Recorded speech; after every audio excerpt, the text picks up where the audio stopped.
Here we are, our Southern Yellow Pine $125 construction grade lumber workbench 2 years later. Let's take a look at how this is holding up 2 years later as we start the next project. Let's take a quick recap and look at what brought us to building this bench. A lot of us have worked off of sawhorses and a piece of plywood, or maybe an old solid core door, maybe some trash cans with a door or a piece of plywood on top. You name it, anything could happen. I wanted something a little more sturdy, so I was thinking about like a butcher block style top. The trash cans really wouldn't be the best legs, so I thought about maybe just some 4x4s for the legs. Moved on to some 2x4 structural ideas. I had to take into account what benches do when you lean on them or push on them or smash things on them. They rock back and forth, they twist. A nice thing about the butcher block style top is if you hit something on one end, the stuff on the other end doesn't go flying. So we got a basic idea down. Now I had to figure out dimensions. Well, I have some stuff that I needed to stash in and under and around the bench, so that kind of pushed me toward the dimensions that I used. And then I started fleshing out the raw structure. I put a back in it to take care of some stability, put a floor in it, then also moved on to putting some sides in it, which again helps get rid of some of those twists and movement issues that a simple base like this will have. After all that was kind of figured out, I went on Amazon and found some casters because I want this to be somewhat movable. And then also started dreaming about, drawers and cabinet space. What else can I do? Well, let's not get ahead of ourselves. We're going to take a look at the fleshing out of this in this video. So let's revisit an old project.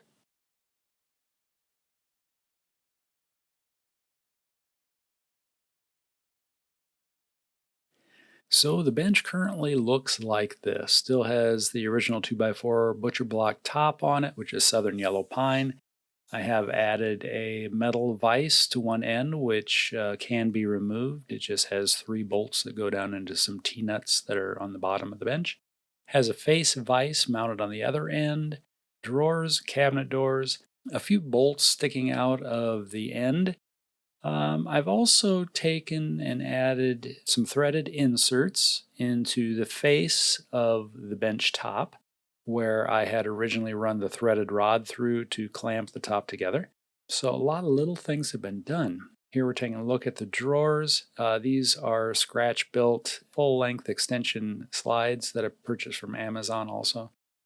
I want to say the depth is about 2.5 inches in the inside of each of the drawers, so the face panel is probably about 4 inches high. I don't remember right offhand. And then we get to the bottom ones. I think this might be a 6-inch high face panel and an 8-inch high face panel, this one. So the bottom 2 drawers are a bit deeper. As I mentioned, I did add a face vise onto it, and this was purchased off of Amazon. It's a fairly affordable item. Did not come with a handle, so I turned down a piece of wood to make the wooden dowel and added a couple golf balls, one to either end. Here are the casters. These were 880 pound rated, and I don't really know if that's per caster or total weight. It does lift this bench with no problem. There is the metal vise that can be removable, and 3 bolts that are lagged into the end grain of one of the sides, which I can add a task-specific piece of wood to. Pretty simple overall. Base cabinet, which hides my router table. Can you call it that? It's really not a router table. My router table. It hides, it slides right in there, and it needs to be made out of something better. Another project for another day. I have my iron in there just in case I need to get dressed up and go to work somewhere. I can iron my clothes.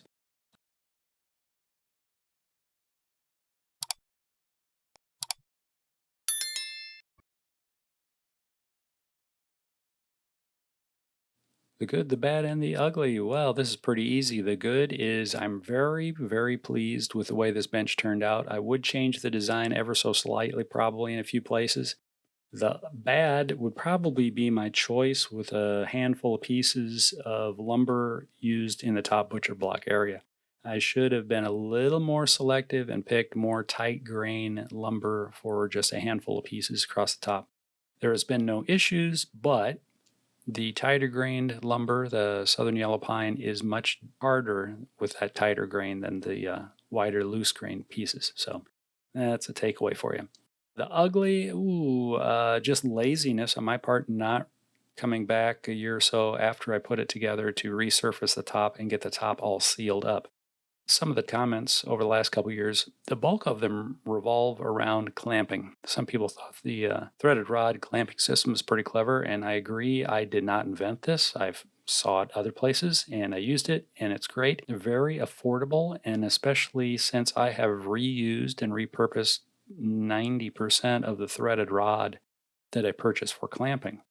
Now, I have had a couple comments about I'm drinking the internet Kool-Aid and over clamping. And I do understand that comment, and I do agree that quite often I see projects that are over clamped or improperly clamped. But in this case, I see the type of lumber, the way it's oriented, the amount of glue surface being clamped. I really felt I needed a minimum number of clamps, basically what I used. And in fact, I was thinking I could have added a couple more, but I'm very pleased and thrilled to say that all the glue seams on the top are holding tight. And that is partially due to also using that thick nap roller to get the glue on quickly, get the pieces stuck together before the glue started to kick off or skim over, and then being able to get everything clamped pretty fast. So that's about it. I hope you found this review helpful and build something that you need, not what somebody else has already built. Think about your needs, your work, and your projects, and build a bench to make your life better. Thank you for hanging with me through this. I appreciate it. If you haven't done so already, please subscribe to the channel. I would greatly appreciate that. Give it a thumbs up so YouTube knows you like stuff like this. Ring the bell for future notifications. And until next time, be safe, take care of yourself and those around you. Bye.